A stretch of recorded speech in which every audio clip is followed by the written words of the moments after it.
Lorsqu'il s'agit de pathologies neurodégénératives qui touchent les fonctions cognitives, donc vraiment type maladie d'Alzheimer ou maladie apparentée, la personne perd le sens de ce qu'elle fait. Elle perd ses points de repère dans l'environnement et n'a pas toujours conscience d'elle et de ce qu'elle fait. Donc là, l'aide à apporter est plus complexe parce qu'il s'agit avant tout d'une aide protectrice, de prévention, de limiter les risques.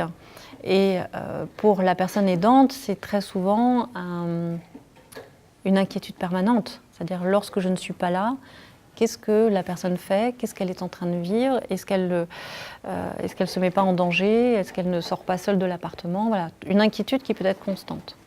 Ça, vous pouvez voir là, on voit qu'il n'est pas en danger. Là, elle est juste, voilà. C'est ça. Là, elle est occupée, elle essaye de nous joindre, s'il vous plaît. Nous avons installé également ce qu'on appelle un babyphone, qui permet quand même de vérifier que tout se passe bien dans son appartement. Alors on l'a mis dans le séjour, face à son fauteuil. Donc comme ça, on sait si elle est là, si elle se réveille la nuit, des choses comme ça. On vérifie simplement que tout se passe bien. La personne perdant ses facultés à penser le quotidien, à gérer le quotidien, peut vite faire des bêtises. Oublier de fermer l'eau, perdre les clés, mettre les chaussons dans le four, laisser le gaz allumé, enfin bon. Et le risque, c'est de finir par penser beaucoup trop à sa place.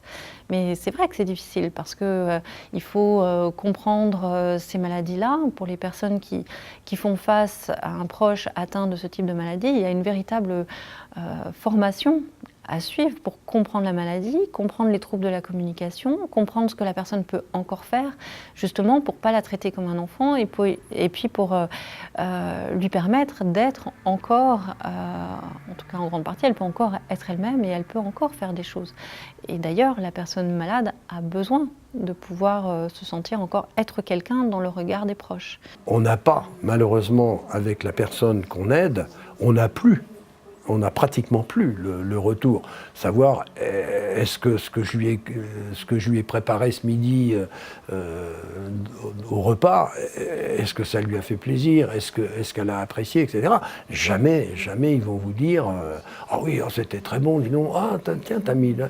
C'est fini, parce qu'ils n'ont plus du tout cette notion-là. Alors ça, moi je le savais pas. Ça, je ne le savais pas, et c'est très frustrant, c'est très pénible. La maladie dégrade petit à petit le sujet, et il n'y a pas de retour. Il n'y a pas de retour. Donc effectivement, le rôle a changé d'aspect, c'est sûr.